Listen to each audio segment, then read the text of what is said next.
আমাদের মাঝে উপস্থিত খুলনা জেলা বিএনপির বিপ্লবী সভাপতি আহ্বায়ক মনিরুজ্জামান মন্টু ভাই সহ জেলা বিএনপির নেতৃবৃন্দ অংশগ্রহণকারী সবাইকে জানাই বাংলাদেশ জাতীয়তাবাদী স্বেচ্ছাসেবক দল খুলনা জেলা শাখার পক্ষ থেকে বিপ্লবী অভিনন্দন।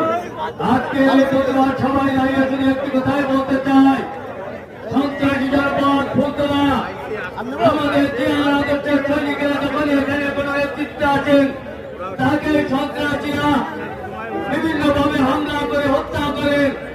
আজকের এই প্রতিবাদ সবাই দাঁড়িয়ে বলতে চাই, উত্তোলন করে দিতে চাই, আপনারা আমাদের প্রিয় নেতা বিশু ভাইকে হত্যা করেছেন। এখানে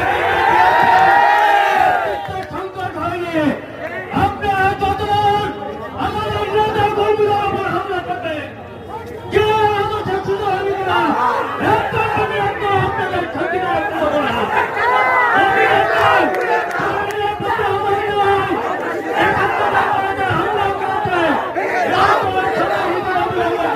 Oh!